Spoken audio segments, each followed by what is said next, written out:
support the motion say aye, and those who are against the motion say nay. The ayes have it.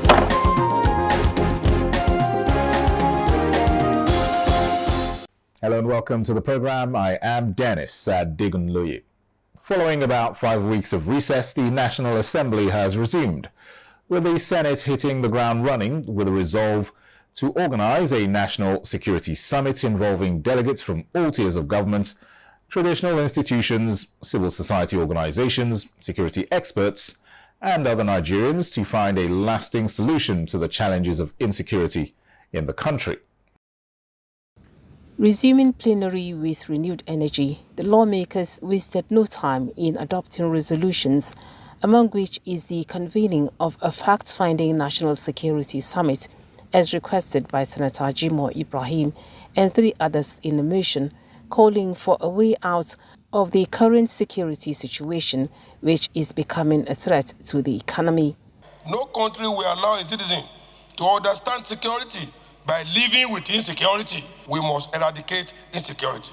Therefore, the ideology of peace for all, as outlined in the executive policy of the Renew Hope agenda of President Bola Tinubu, should be upheld and be promoted.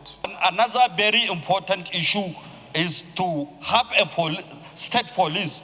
We have attempted various forms in terms of solutions, and they have not given the desired results.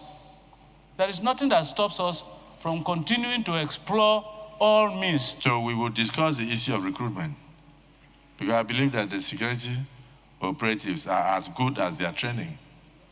We also have to look at the strength of the fighting forces in the country. Are they sufficient to combat the rising insecurity? Also adopted is the motion from Senator Kawu Sumaila on the killing of travelers in Uromi, Edo State, and that of Senator Anthony Siakayaru in relation to the tragic Easter Monday incident in Bileri, Gombe State, which left scores dead. Encourages the governor of Edo to expedite the ongoing investigation, ensure the prosecution of those found culpable, and facilitate prompt payment of adequate compensation for the brave families. There's a bill before us which is intended to regulate the affairs of hunters. You have hunters in every part of the world. You have hunters. So I think there's a need we pass that bill so that we can regulate their affairs. If you are moving from one state to the other state to hunt, there should be an arrangement where you'll be identified. Urge the Nigerian Police and the Federal Road Safety Commission, as well as other relevant security agencies, to provide adequate security and ensure strict adherence to road safety measures to forestall future occurrence whenever such major events are taking place across the country. A minute silence was observed for the victims.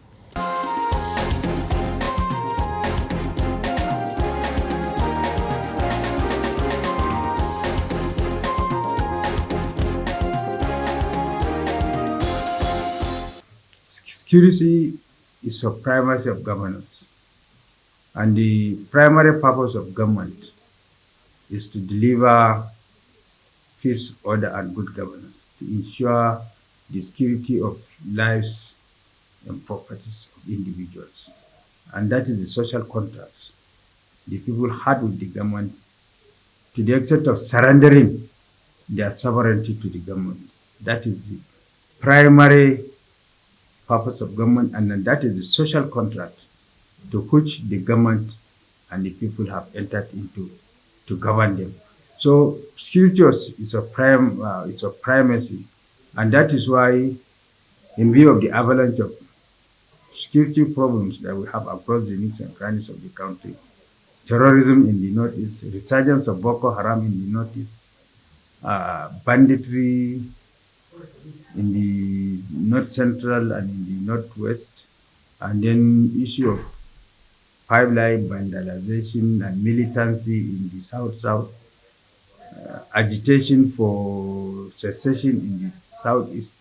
So there are a series of security problems that we need to tackle, and that is the reasoning behind the convocation the need for convocation of a security summit in order to have a look at the problems that are constituting a cog in the wheel of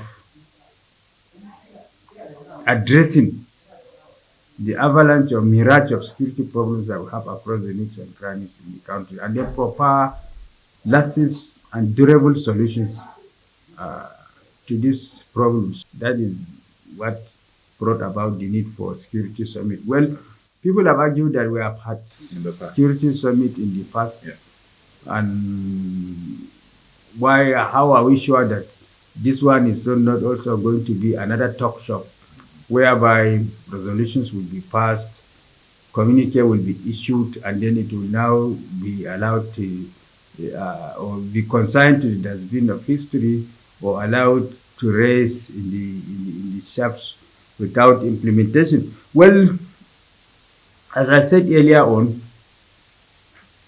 because of the fact that security is a primacy of governance, no matter how many security summits that is being organized by the National Assembly cannot be said to be too much, because security is a primacy of governance. And then there are new developments in the security architecture or in the security problem that we have that were not there before when the initial security summit that was done in the Ninth Assembly. For example, the resurgence of Boko Haram. Why having the resurgence of Boko Haram? After Boko Haram has been decapitated, they were made not able to have a coordinated attack after liberation of all the local governments under their control by the Nigerian military and their decapitation. Then all of a sudden we have seen resurgence of bombing attacks, displacement of communities that were hitherto resettled were being displaced again. So it's a new development. So there is a need for us to see why the resurgence of the Boko Haram insurgency and then proper solutions to it. So these are some of the new security dimensions or ugly scenarios that have been rearing their heads in the security architecture, of which there is need for a summit in order to address these problems or hydra-headed security challenges that we are having now, that were hitherto not existent during the Ninth Assembly when the first security summit was convened. So today we are back to business, and we received a lot of, communications. Of course, starting with what I call the address from the Senate President, wherein he appreciated members of the Senate for our cooperation so far, and he expects further cooperation as we move on. We also received a motion today calling for a security summit, in view of the resurgence of insecurity in the northern part of Nigeria. We're all witnesses to what happened in Plateau recently, Benue State, and other states within the northern region. It's very, very alarming and a cause for concern. And the Senate being, highest lawmaking body of the country, we represent the people. So the impulse of the people should be our worry, and we must act, in addressing them. So we are going to, convoke a kind of a summit wherein the security chiefs will be invited, security experts, and other stakeholders within the sector will be invited, all geared towards cross-breeding ideas, moving towards getting a lasting solution to this nagging problem of insecurity in Nigeria. This 10 Senate also agreed to go on a security national summit. I believe that the issue of insecurity is an issue that no one will look at it as if it is too expensive, or is too time consuming or otherwise overemphasized. In the absence of security, there's nothing we can do as a nation. There will be no growth in any dimension, whether in terms of education, agriculture, economic, spiritual growth, I mean, from a religious perspective, cultural growth, all will be affected. And therefore, since we are representing the 109 constituencies, senatorial districts in the country, and having lived with our constituents, and having witnessed all the insecurity that is affecting almost every part of this country, and especially when you also see foreign terrorists participating in what is happening, there is a clear desire to get to a summit, to have a summit where diverse ideas from people that are trained, capacitated in the area of security, and then share in the experiences of each of the individual parts of the country in terms of insecurity. Because if you are shouting of yours in the east, the manner and target might be different from what is happening in North Central. And what is happening in North Central may be different from what is happening in Southwest, South, Northwest, and so on and so forth.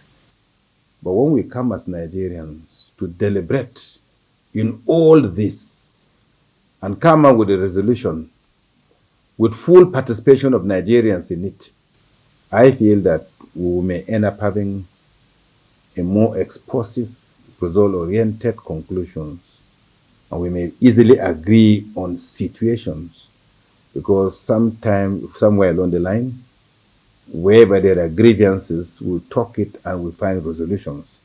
As far as I'm concerned, no amount of steps, no amount of participation, no amount of time dedication, and no amount of money is too much to put into this, the country's desire to attain a very secured, peaceful, and a welfaric nation. By the way, Section 14, subsection 2 of the Constitution is very clear that the primary role of government is the security and welfare of the citizens. And when this is affected, I feel it's a right step in the right direction, and I feel we will have resolutions that will be result-oriented. And I think this will assist even our security systems. It can bring a lot of support to them, because sometimes you will also know that there are inadequacies, either in terms of manpower, appropriation of funds, and probably equipment.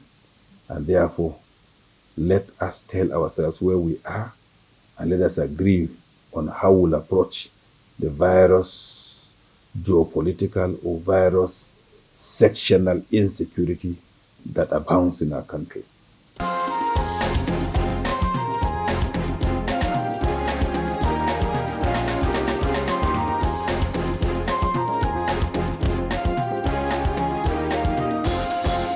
And as expected, the Senate passed the tax reform bills which seek to modernize and make the tax system in Nigeria more efficient.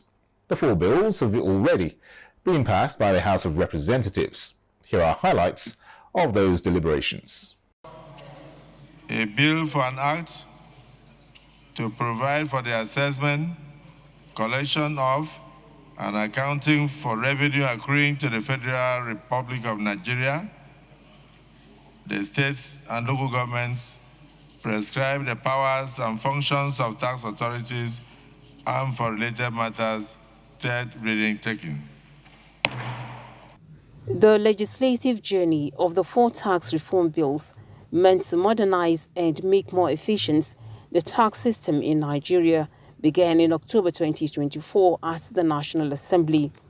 It was the brainchild of President Bola Tinubu administration and incubated by the Fiscal and Tax Reform Team, finally coming to life after extensive engagements with stakeholders. The committee also in its wisdom sat with all, had a very robust public hearing and got to where we are now.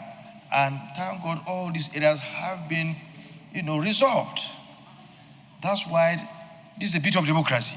The report of the Senate Committee on Finance highlighted objectives of the tax reforms with a new breakdown of the value-added tax, which over time has been the issue of contention. The basis of sharing this VAT,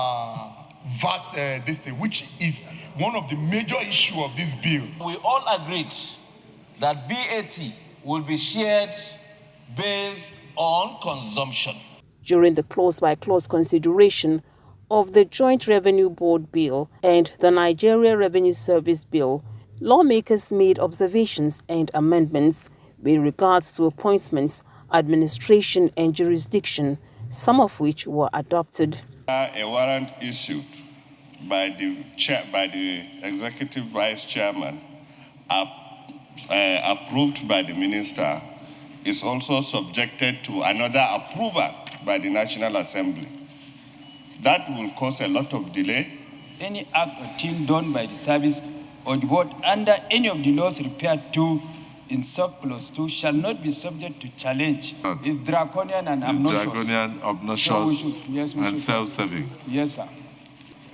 89 up to clause 93. Whether we can establish state internal revenue services for states with their functions, with their management, structures for state revenue services. Can we, under the Constitution, Mr. Chairman, have my concern? We cannot.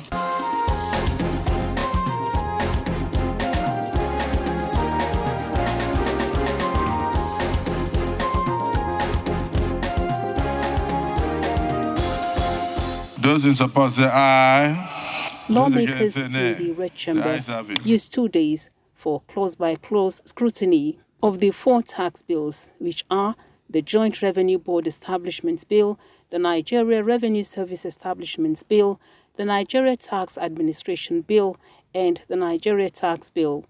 The executive bills are aligned to the Finance Act, with rigid VAT sharing formula and additional beneficiaries of development levy to include other key sectors, among others. What we did in these bills, we have created the Nigerian Revenue Services with an executive vice chairman and a non-executive chairman. And we said the Nigerian Revenue Service will need not less than 6 executive directors. These 4 bills for Mr. President to sign, which will not only bring peace to Nigeria, will bring more money to Nigeria and development, and then leave the bills as legacies for future generations, where government only for a period, others will come after us. We remain focused. Having passed the tax reforms, we are moving on to work on electoral reforms. And we are moving on as well to work on constitutional reforms. We are very clear as to our mandate and our agenda.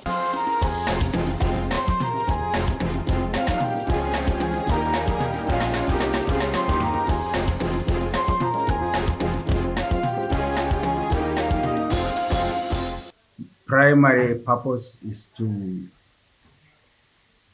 revolutionize the tax regime in Nigeria and then bring it in tandem with international best practices in order to attract foreign direct investment into the country.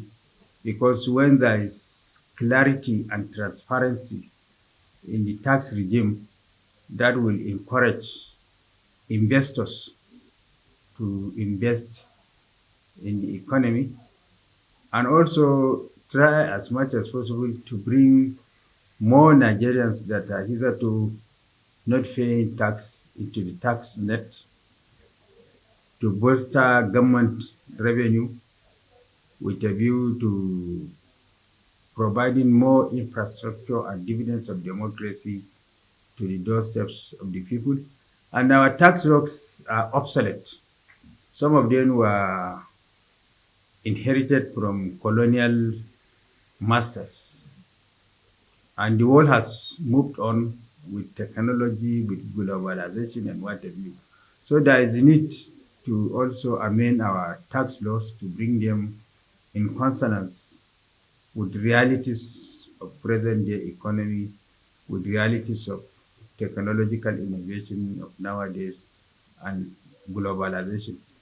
And that is what brought about the need for the expeditious passage of the tax reform bills in the Senate. And then the Senate, for the last 3 days, was preoccupied with the passage of these 4 tax reform bills. And God so kind, we have succeeded in passing these tax reform bills, and a conference committee was set up, of which I was a member, for this House and the Senate to sit together and iron out areas of differences in order to reach consensus, so that a document that is a replica of the wishes and aspirations of Nigerians will be submitted to Mr. President for assent. Which we know must come. The bill being an executive bill. So what would you say to Nigerians about what the benefits would be with these tax reforms once they actually... Well, the benefits are enormous. The fact that speaks for itself. Generally, the tax reform bill will strengthen our tax system, and when that is done, our economy indirectly is strengthened, and it will be another avenue to diversify our economy. You agree with me that today our revenue, 90% or more, comes from the oil sector.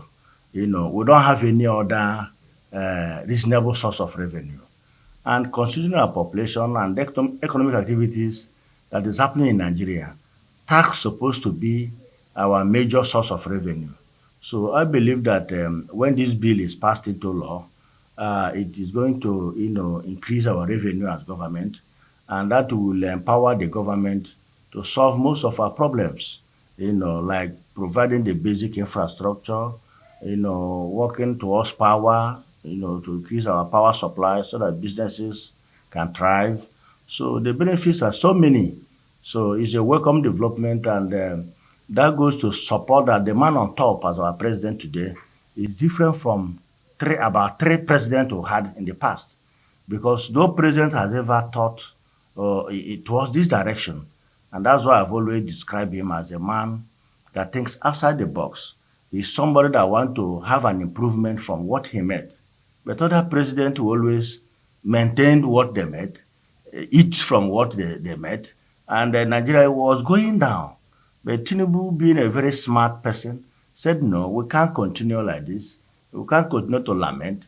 The angels will not come from heaven, to make Nigeria a better place. They cannot come to, improve on our economy. We must take the economic indices which other developed nations, took them to where they are today. So this tax reform bill is one of them. Removal of subsidy is one of them. Student loan is one of them. And other, economic policies that are beautiful, which I can't mention here. But it all, I must give it to President Tinubu. We are proud of him, not because I'm of the same party with him, but going by what he's doing.